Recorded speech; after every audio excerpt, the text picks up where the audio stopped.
Buenas tardes, estimados magistrados, secretario general y audiencia que nos sigue a través de nuestros diferentes canales de comunicación.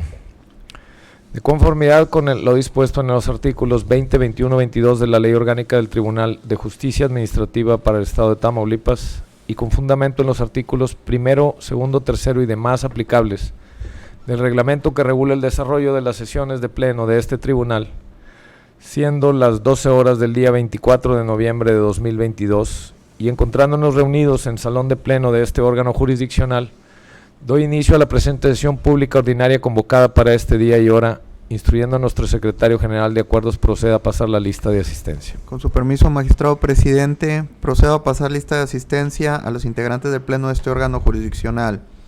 Magistrado Edgar Uriza Lanís, titular de la primera sala unitaria. Presente. Magistrado Jesús Gerardo Aldape Ballesteros, titular de la segunda sala unitaria. Presente. Magistrado presidente Alejandro Guerra Martínez, titular de la tercera sala unitaria. Presente. Le informo que se encuentran presentes para la celebración de la presente sesión pública ordinaria los 3 magistrados de sala unitaria que integran el pleno de este tribunal. Atento a lo anterior y al existir el quórum legal, declaro como válida la presente sesión, así como todos aquellos acuerdos que se tomen en la misma. Por lo que se instruye al secretario general de acuerdos para que se dé lectura del orden del día programado para la presente. Adelante, secretario. El orden del día programado para la presente sesión es el siguiente. Punto número 1, inicio de la sesión. Punto número 2, lista de asistencia. Punto número 3, declaración de quórum legal. Punto número 4, lectura y en su caso, aprobación del orden del día. Punto número 5, lectura y en su caso, aprobación de las actas de sesiones públicas ordinaria del 16 de noviembre de 2022 y extraordinaria del 22 de noviembre de 2022. Punto número 6, resoluciones jurisdiccionales del Pleno, en el que se tienen programados 2 proyectos de resoluciones a discutir consistentes en, primero, proyecto de sentencia definitiva dictado en el juicio de nulidad 008-2018-2 relacionado con el cumplimiento a una ejecutoria de amparo directo 36-2021 pronunciada por el segundo tribunal colegiado en materias administrativa y civil del 19º circuito dentro del juicio de nulidad promovido por la parte actora en contra del Gobierno del Estado de Tamaulipas y Secretaría de Seguridad Pública del Estado. Proyecto en el que se propone declarar la nulidad del acto impugnado y condenar a realizar un pago al demandante en cantidad líquida con motivo de un despido injustificado. La ponencia se encuentra a cargo de la segunda sala unitaria. El siguiente es un proyecto de resolución interlocutoria de reclamación dictado en el juicio de nulidad 035-2022-2 cuya instancia es promovida a nombre de la parte actora en contra de un acuerdo del 15 de septiembre de 2022 del magistrado titular de la segunda sala unitaria, proyecto en el que se propone confirmar el auto reclamado. La ponencia se encuentra a cargo de la segunda sala unitaria. El siguiente punto del orden del día es el punto número 7 de acuerdos jurisdiccionales del Pleno, en el que se tiene programado un proyecto de acuerdo jurisdiccional a discutir, consistente en proyecto de acuerdo de Pleno dictado en la etapa de ejecución de sentencia del juicio de nulidad 070-2017-3 por el que se propone requerir el cumplimiento de la sentencia a la Secretaría de Seguridad Pública del Estado, así como a la Subsecretaría de Egresos de la Secretaría de Finanzas del Estado, en cuanto al periodo comprendido del 30 de agosto de 2018 al 30 de noviembre de 2020. La ponencia se encuentra a cargo de la presidencia. El siguiente punto del orden del día es el 8 de asuntos administrativos, en el que no se tienen programados asuntos a tratar. Siguiente punto, punto número 9 de asuntos generales, en el que tampoco se tienen asuntos a tratar, mientras que el último punto del orden del día corresponde al número 10 de clausura de la sesión. Cabe precisar que los puntos 1, 2, 3 y 4 del referido orden del día, que corresponden al inicio de la sesión, lista de asistencia, declaración de quórum legal, así como la lectura del orden del día de la presente sesión, han quedado debidamente desahogados. Encontrándose pendiente de su desahogo únicamente la aprobación del contenido del orden del día programado para esta sesión. Compañeros magistrados, someto a su aprobación el orden del día programado para la presente sesión. Secretario, procedemos a tomar votación en forma económica, por favor. Magistrados, ¿cuál es el sentido de su voto respecto de la aprobación del orden del día programado para esta sesión? A favor. Le informo, magistrado presidente, que el orden del día de esta sesión cuenta con el voto a favor de los 3 integrantes del Pleno. Por tal motivo declaro aprobado el orden del día programado para la presente sesión.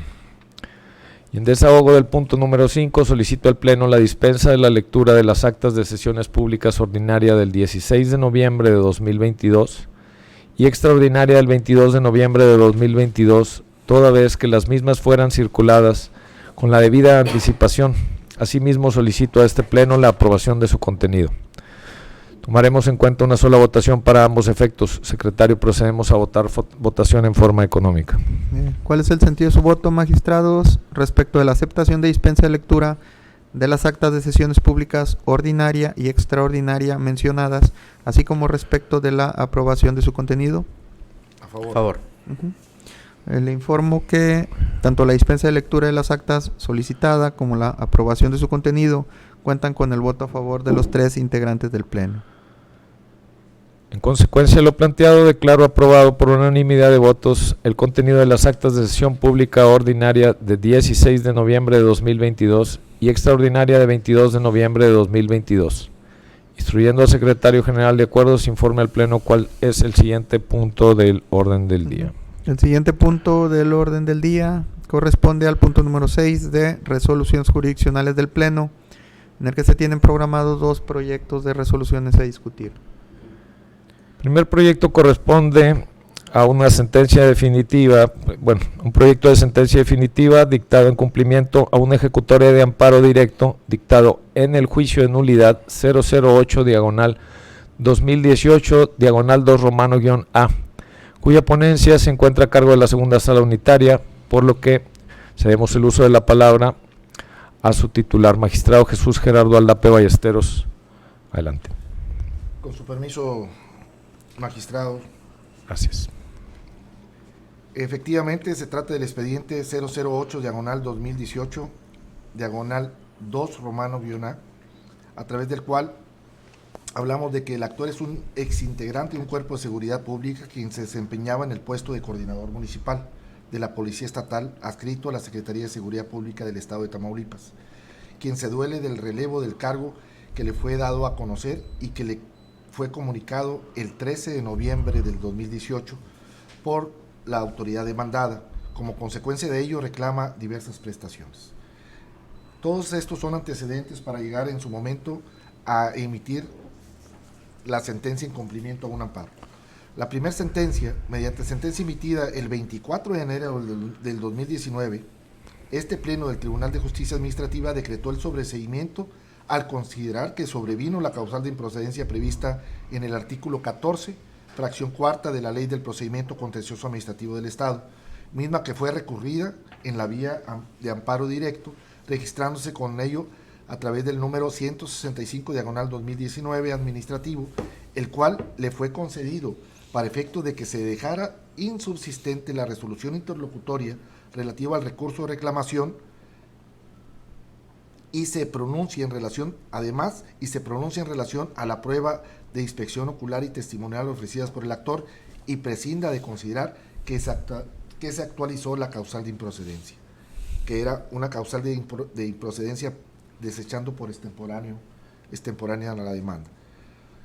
En la segunda sentencia, el Pleno de este tribunal, en cumplimiento de la ejecutoria de amparo, dictó la sentencia en fecha 29 de octubre del 2020, declarando la nulidad parcial del acto reclamado, consistente en la baja del cargo del actor como coordinador municipal, condenando a la demandada al pago de las prestaciones reclamadas, por lo que, una vez más, inconforme el actor con la misma, promovió de nueva cuenta un amparo directo registrándose bajo el número 36/2021, del cual conoció y resolvió el segundo tribunal colegiado en materias administrativa y civil mediante ejecutoria de fecha 20 de abril del 2022. Se resolvió el amparo concediéndole el amparo y protección de la justicia federal para los efectos que constituyen la materia del presente cumplimiento. En cumplimiento de la referida ejecutoria, se dictó el acuerdo plenario el día 4 de mayo del 2022, en el que se ordenó dejar insubsistente la resolución interlocutoria del recurso de reclamación de fecha 22 de octubre del 2020, dictada por este Pleno, así que asimismo se ordenó elaborar el proyecto de la nueva resolución al recurso de reclamación, atendiendo al lineamiento trazado por el segundo tribunal colegiado en materias administrativa y civil del 19º circuito con residencia en esta ciudad capital.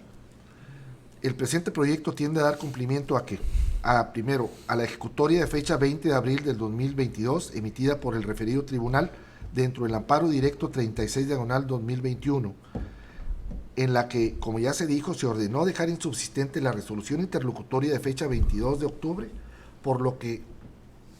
para lo que se resolvió el recurso de reclamación promovido por la parte actora en contra del auto de fecha 26 de febrero del 2018, en la cual se tenía desechada la prueba de inspección ocular identificada en el inciso K, y en otra nueva admitida dicha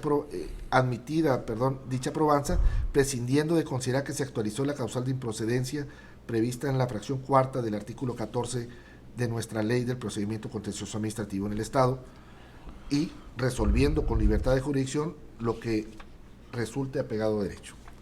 El proyecto de esta sentencia, lo que se propone a este pleno es lo siguiente. Esta segunda sala considera que los argumentos expuestos por el actor en su demanda son fundados y suficientes para declarar la nulidad del acto impugnado. Lo anterior en atención a que el despido injustificado que adujo en su demanda no fue desvirtuado por las autoridades demandadas. Por otra parte, quedó acreditado con los comprobantes de pago exhibidos que el actor es un integrante, o más bien era un integrante del Cuerpo de Seguridad Pública adscrito a la Secretaría de Seguridad Pública del Estado, iniciando su relación administrativa y laboral con las demandadas a partir del 1 de octubre del 2015. Documentales con las que además fue demostrado que recibió una percepción ordinaria de 3,650 pesos con 50 centavos quincenales, resultando insuficiente el desahogo de la prueba de inspección ocular para tener por acreditada la cantidad de 33,000 pesos que el actor afirmó percibía como percepción mensual y que pretendió acreditar con los estados de cuenta que acompañó. Ahora bien, toda vez que la autoridad demandada no acreditó con prueba alguna que el actor incurrió en alguna conducta que afectara el desempeño de sus funciones, o bien que haya infringido los requisitos de permanencia en la institución sin instrumentar un procedimiento administrativo, se propone declarar la nulidad parcial del acto reclamado sin que por dicha nulidad proceda la reinstalación o reasignación al puesto que desempeñaba. En consecuencia, se propone condenar a la autoridad demandada al pago de la indemnización constitucional, así como al pago de las demás prestaciones vinculadas a la acción de despido injustificado, como lo son salarios caídos, prima vacacional y aguinaldo, considerando el pago de estos últimos los años 2018, 2019, 2020, 2021 y 2022, a razón del sueldo base de 243 pesos con 36 centavos por no haberse acreditado debidamente los incrementos salariales. Se cuantifica el pago de la indemnización constitucional en base al salario acreditado en el último periodo de su relación administrativa, es decir, 2017, dando como resultado la cantidad de 27,966 pesos con 13 centavos. Por otro lado, para efecto de cuantificar el pago de las demás prestaciones que, como se dijo, se encuentran vinculadas a la acción de despido injustificado, bajo los principios de congruencia y exhaustividad que se deben de contener en las sentencias emitidas por este órgano jurisdiccional, considerando que el actor en su demanda reclamó el pago de los salarios caídos, percepciones diarias ordinarias, más los incrementos que se sigan generando hasta el cumplimiento de la sentencia, siguiendo los lineamientos trazados por el segundo tribunal colegiado en ejecutoria que se cumplimenta, por lo que se propone realizar la cuantificación con el sueldo base, que se insiste es de 243 pesos con 36 centavos, toda vez que el actor durante la tramitación del presente juicio no acreditó los incrementos salariales correspondientes a los años 2018, 2019, 2020 y 2021 y 22 de coordinador municipal de la Secretaría de Seguridad Pública a nivel 160 de confianza, y se condena a las autoridades del gobierno del Estado de Tamaulipas y Secretaría de Seguridad Pública del Estado de Tamaulipas al pago de las siguientes prestaciones. Como indemnización constitucional, la cantidad de 27,996 pesos con 10 centavos. Salarios o remuneraciones diarias ordinarias, 524,197 pesos con 44 centavos. Prima vacacional, 28,709 pesos con 17 centavos. Aguinaldo, 71,744 pesos con 16 centavos, dando un total, señores magistrados, de 652,676 pesos con 90 centavos. En ese tenor, lo que se propone a este pleno es declarar que ha procedido parcialmente el juicio de nulidad promovido por el actor en contra de las autoridades demandadas, Gobierno del Estado y Secretaría de Seguridad Pública, que se declare la nulidad del acto reclamado consistente en la baja, cese, separación o remoción del cargo del actor como coordinador municipal de operaciones de la Policía Estatal de la Secretaría de Seguridad Pública, en razón de lo expuesto en los considerandos de la presente sentencia. Se le pague al actor la cantidad antes mencionada y se condena además al gobierno del Estado de Tamaulipas a que realice el pago correspondiente a las cuotas y aportaciones y servicios médicos pendientes de cubrir al actor en términos del considerando séptimo del presente proyecto. Además, se absuelve a las autoridades Gobierno del Estado de Tamaulipas y Secretaría de Seguridad Pública de que paguen al actor las prestaciones de carácter extralegal expuestas en el considerando séptimo de la presente sentencia. Es cuanto, señor presidente. Gracias, magistrado. Magistrado Edgar Uriza Alanís, ¿quisieras agregar algún comentario al respecto de lo planteado? Gracias, maestro presidente. Creo que nada más acotando que con dicha resolución se cumple lo ordenado en la resolución de amparo. Sí. Tan es así que se desagó la prueba que ordenó de inspección ocular que se ordenó se hiciera, la cual pues no causó beneficio a la oferente, y en ese sentido se corrobora con respecto a lo señalado las cantidades que se acaban de señalar pues son las que corresponden conforme a la ley. Es cuanto. Gracias por su intervención, magistrado. Y considerando se encuentra suficientemente discutido el asunto anteriormente planteado, secretario, procedemos a tomar la votación correspondiente al respecto. Respecto del proyecto de sentencia definitiva dictada en cumplimiento ejecutoria de amparo directo recién expuesto por su ponente, magistrado Edgar Uriza Alanís, ¿cuál es el sentido de su voto? A favor del proyecto. Magistrado Jesús Gerardo Aldape Ballesteros, ¿cuál es el sentido de su voto? A favor del proyecto. Magistrado presidente Alejandro Guerra Martínez, ¿cuál es el sentido de su voto? En favor del proyecto. Le informo, magistrado presidente, que el proyecto sometido a consideración cuenta con el voto a favor de los 3 integrantes del Pleno. En consecuencia, declaro aprobada por unanimidad de votos la sentencia definitiva dictada en cumplimiento ejecutoria de amparo directo dentro del juicio de nulidad 008/2018/2 Romano-A. El segundo proyecto corresponde a una resolución interlocutoria de reclamación dictada en el juicio de nulidad 035/2022/2 Romano-A, cuya ponencia se encuentra también a cargo de la segunda sala unitaria, por lo que nuevamente cedemos el uso de la palabra a su titular, magistrado Jesús Gerardo Aldape Ballesteros. Muchas gracias, presidente magistrado. Con su venia, magistrados. Gracias. De nueva cuenta tomo la palabra. Efectivamente se trata del expediente 035/2022/2 Romano-A, a través del cual se resolverá en el recurso de reclamación interpuesto por la parte actora en contra del auto de fecha 15 de septiembre del 2022, a través del cual la segunda sala unitaria que represento determinó desechar por improcedente la demanda. La litis del presente recurso de reclamación consiste en dilucidar la legalidad o ilegalidad del citado auto de fecha 15 de septiembre del 2022, que, insisto, desecha la demanda por improcedente. Consideraciones que se tuvieron en el acuerdo recurrido.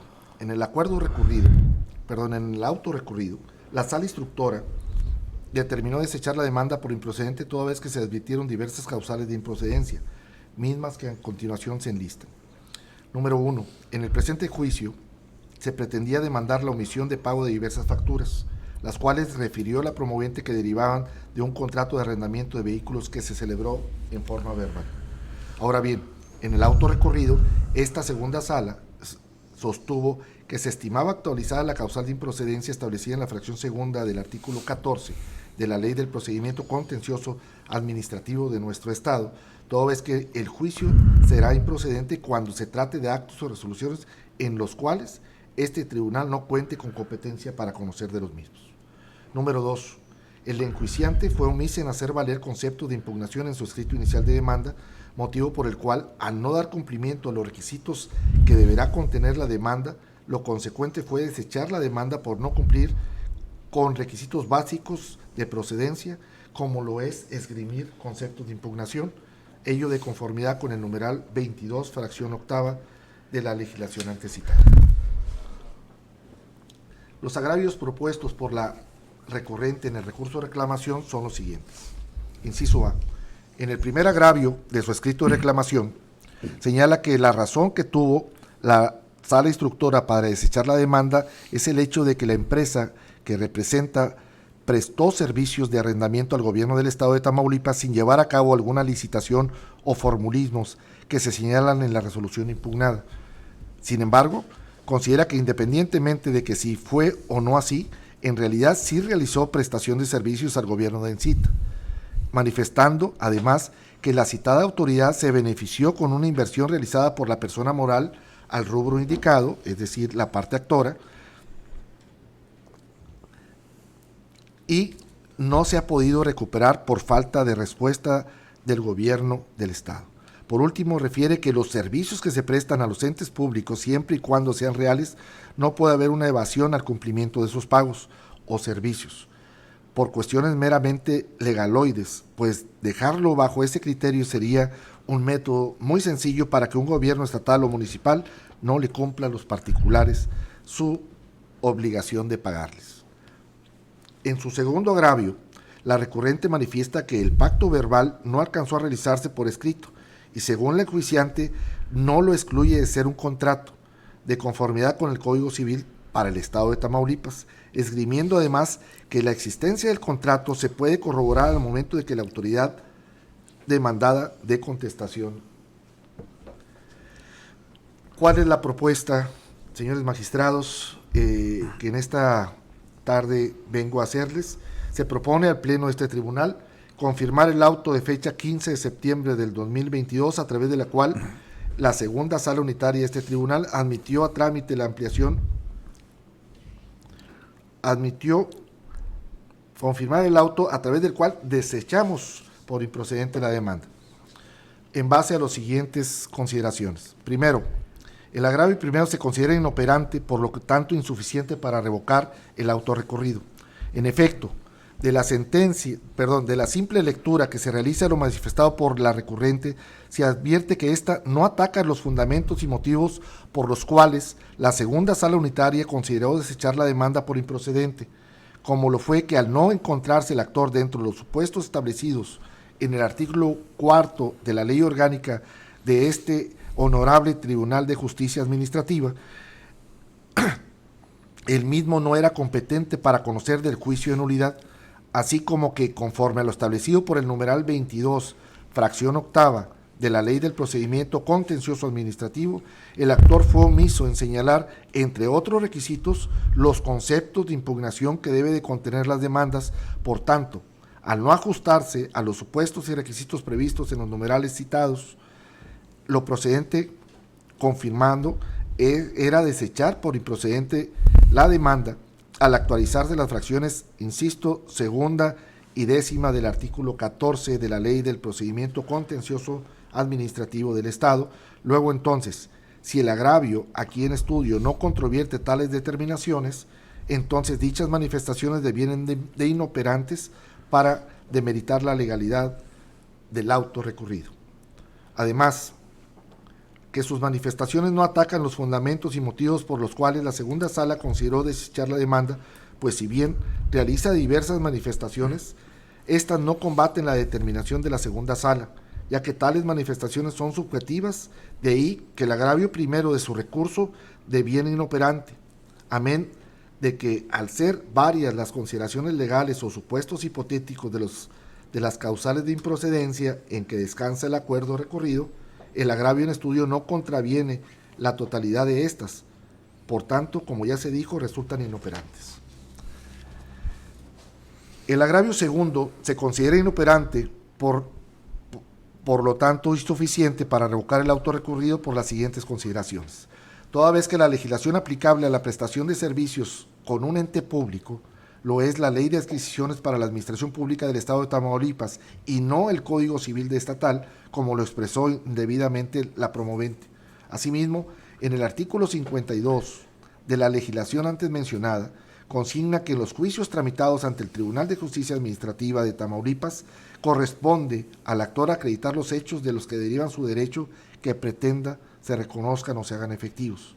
En ese tenor, debe decirse que para el pleno de este tribunal es imposible citar a la autoridad que la promovente pretende demandar para que formule contestación de demanda. Esto si no se tiene certeza jurídica del acto reclamado, dado que la carga de la prueba le corresponde a la parte actora, siendo esta quien debería comprobar la existencia del contrato y no esperar a que se conteste la demanda para llegar al resultado, es decir, la inexistencia del mismo.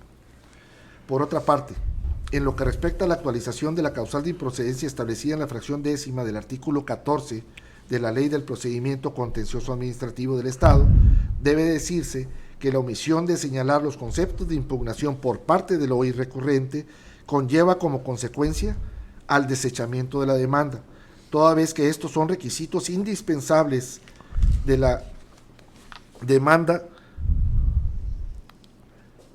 para conocer la afectación jurídica sobre los derechos del demandante, por lo que ante tal circunstancia se debe desechar la misma, toda vez que el gobernado tiene el acceso a la justicia siempre y cuando cumpla con las formalidades esenciales del procedimiento, sin que lo anterior limite el derecho del particular, y esto es bien importante, sin que lo anterior limite el derecho del particular a presentar una nueva demanda sin dichas irregularidades sustanciales, en los casos en que aún no concluye el término para hacerlo. En ese orden de ideas, señores magistrados, es de señalarse que la determinación de la sala de conocimiento resulta acertada, pues la OI recurrente ni en capítulo destacado ni en ninguna otra parte del escrito inicial de demanda formula razonamientos que tiendan a demostrar que los actos reclamados lesionan sus derechos, lo que se traduce en una omisión a uno de los requisitos esenciales que necesita ser colmado para darle trámite atendiendo a la pretensión del gobernado y a la causa petendi, que consiste en un principio fundamental inherente a toda persona que es aplicable de oficio, pero también es factible que el gobernado se inconforme, solicitando cuál es su pretensión del acto que pretende impugnar. Para que el juzgador atienda de fondo para ello, es necesario que el demandante exprese con claridad lo pedido, es decir, cuáles son los agravios que causa el acto reclamado, cuál es el derecho humano fundamental cuya maximización se pretende, indicando la norma cuya aplicación debe preferirse a la interpretación que resulte más favorable al derecho fundamental.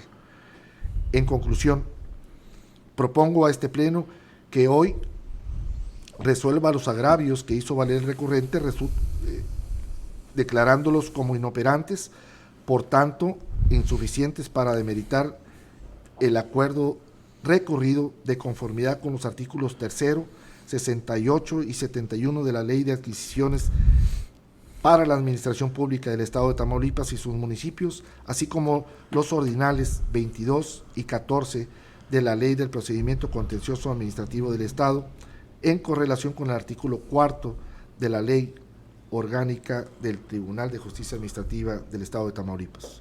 En ese sentido, y acorde a lo anterior, es que propongo a este pleno confirmar, insisto, el auto de fecha 15 de septiembre del 2022, a través de la cual la sala que yo represento de este tribunal desechó por improcedente la citada demanda.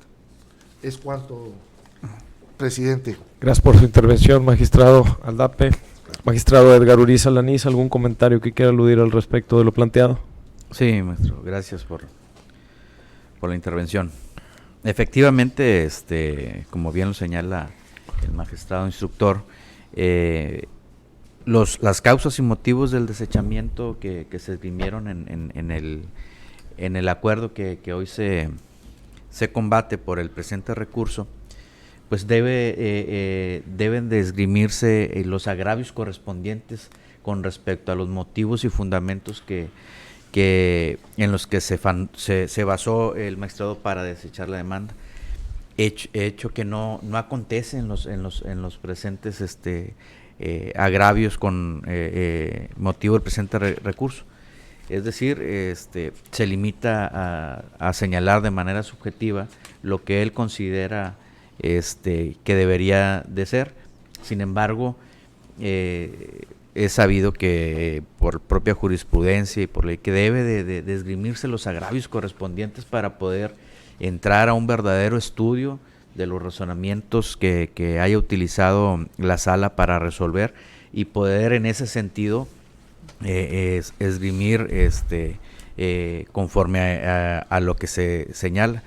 Por ello concuerdo en que si no se esgrimieron los argumentos necesarios o los agravios con respecto a los motivos y fundamentos que se señalaron en el acuerdo recurrido, pues nos limita simplemente a señalarlos como inoperantes. En ese sentido también, como lo señala el magistrado, pues no limita el acceso a la justicia, ¿verdad? Al propio actuante. Entonces, creo que es lo conducente con respecto a la resolución del presente. Es cuanto. Si me permite, señor presidente, magistrado. Adelante, magistrado. Gracias por el uso de la palabra de nueva cuenta. Efectivamente, concuerdo con los argumentos y comentarios del magistrado Uriza.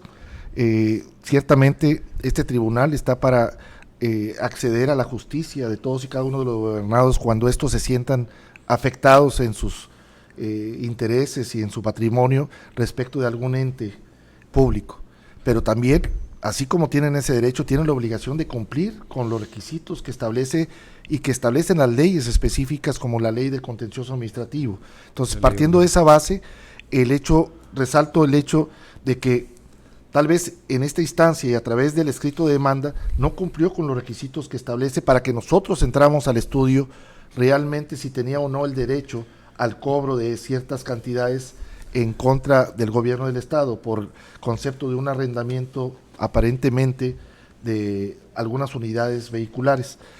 Entonces, pero no pierde el derecho de que a través de una nueva demanda con la misma base legal que él tiene, que son sus facturas, pueda en determinado momento volver a promover una instancia en este tribunal. Entonces, partiendo de ahí, insisto, estamos obligados como órganos jurisdiccionales a que se cumplan en estricto derecho los requisitos para la procedencia de todas y cada una de las demandas que se presenten ante este tribunal. Y bueno, en este caso particular, en este expediente 035, definitivamente consideramos como titular de la segunda sala que no se cumplieron con estos requisitos. Entonces, nada más quería agregar esos comentarios. Es cuanto. Gracias. Gracias, magistrado.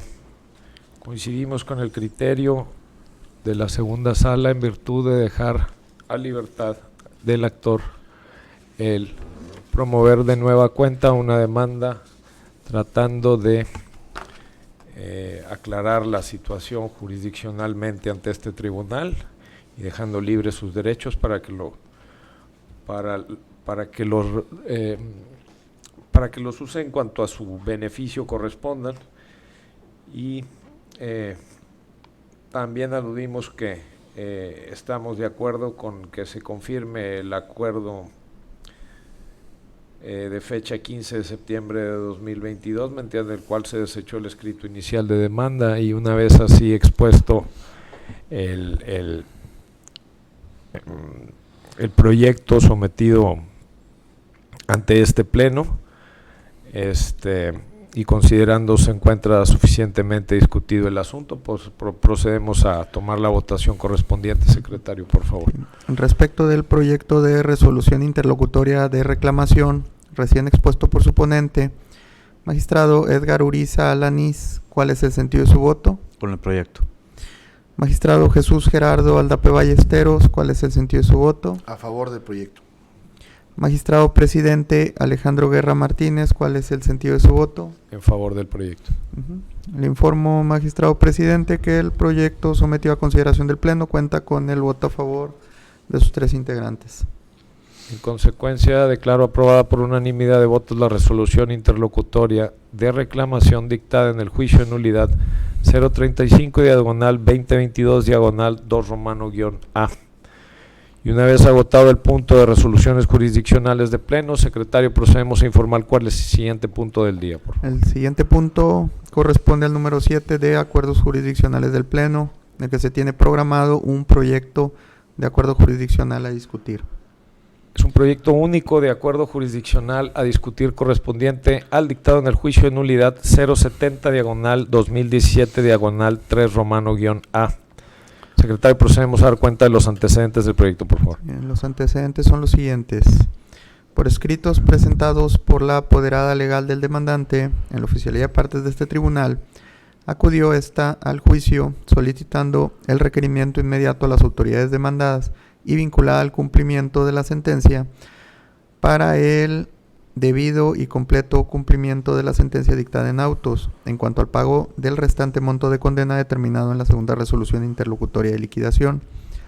Por otra parte, comparecieron un apoderado legal del Gobierno del Estado y de la Secretaría de Seguridad Pública del Estado, así como el entonces subsecretario de Egresos de la Secretaría de Finanzas del Gobierno, ambos en cumplimiento a requerimiento previo del Pleno de este tribunal, informando el primero no contar aún con el RFC y CURP de la beneficiaria de la pensión alimenticia a cargo del demandante y comunicando a la segunda autoridad que se encuentra en espera de que la Secretaría de Seguridad Pública ingrese en la Dirección de Planeación y Control Hacendario, dependiente de la Subsecretaría de Egresos de la Secretaría de Finanzas, el recibo de pago capturado en el sistema de plataforma única con las firmas de los funcionarios autorizados y la documentación soporte para su debida fiscalización y expedición del cheque respectivo a nombre del demandante, todo ello en cumplimiento al ordenado en la sentencia dictada en el expediente. Atento a lo anterior, y toda vez que en su oficio el subsecretario de Egresos de la Secretaría de Finanzas de Gobierno del Estado manifestó quedar en espera de que la Secretaría de Seguridad Pública ingrese a la Dirección de Planeación y Control Hacendario, dependiente de la Subsecretaría de Ingresos, el recibo de pago capturado en el sistema de plataforma única, con firmas y documentación soporte para su debida fiscalización, y con ello estar en condiciones de remitirlo a la Dirección de Pago para la generación del cheque en favor del aquí demandante. Por tal motivo, propongo a este Pleno requerir al Secretario de Seguridad Pública del Estado para que en el término de ley respectivo ingrese en la Dirección de Planeación y Control Hacendario dependiente de la Subsecretaría de Egresos a través de su captura en el sistema de plataforma única, el recibo de pago con las firmas de los funcionarios autorizados y documentación soporte para su debida fiscalización, para que sea generado el cheque en favor del demandante, para el pago de las prestaciones condenadas en la sentencia definitiva y resolución interlocutoria de liquidación respectivas. Ello con independencia de contar o no con la información del RFC y CURP de la beneficiaria de la pensión alimenticia de este, pues pese al requerimiento previo de este tribunal respecto a la existencia de algún impedimento legal para expedir el cheque correspondiente al demandante a fin de cumplir con su obligación de pago, impuesta en la sentencia definitiva firme respectiva del hecho, pese a no contar con la información del CURP RFC de la beneficiaria de la pensión alimenticia a cargo de este.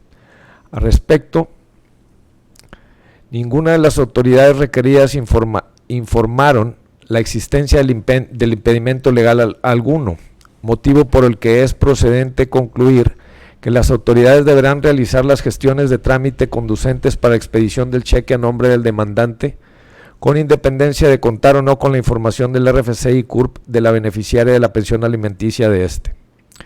De igual manera, se propone requerir también a la Secretaría de Finanzas de Gobierno del Estado, por conducto del titular de la Subsecretaría de Egresos de dicha Secretaría, para que en término de ley respectivo, contando a partir del día hábil siguiente a aquel en que reciba la Secretaría de Seguridad Pública el recibo de pago respectivo, para que informe a este tribunal respecto del cumplimiento dado a la sentencia definitiva y resolución interlocutoria de mérito. Abrimos a discusión el presente proyecto jurisdiccional por si hay alguna intervención que tengan los magistrados. Magistrado Edgar Uriza Lanís, ¿algún comentario al respecto? No, Magistrado Jesús Gerardo Aldape, ¿algún comentario al respecto? No, ninguno. Considerándose en cuenta suficientemente planteado el tema, secretario, procedemos a tomar la votación correspondiente en forma económica. Sí, magistrados, ¿cuál es el sentido de su voto respecto del proyecto de acuerdo jurisdiccional recién expuesto, propuesto por la presidencia? Favor del proyecto. Favor del proyecto. Le informo, magistrado presidente, que el proyecto sometido a consideración del Pleno cuenta con el voto a favor de sus 3 integrantes. En consecuencia, declaro aprobada por unanimidad de votos el acuerdo jurisdiccional dictado en el expediente 070/2017/3 romano-A. Por último, y toda vez que no existen programados asuntos a tratar en los puntos número 8 de asuntos administrativos y número 9 de asuntos generales, por tanto, y en desahogo del último punto del orden del día que corresponde a la clausura de sesión, siendo las 12:45 del día 24 de noviembre de 2022, declaro clausurada la presente sesión pública ordinaria. Muchas gracias.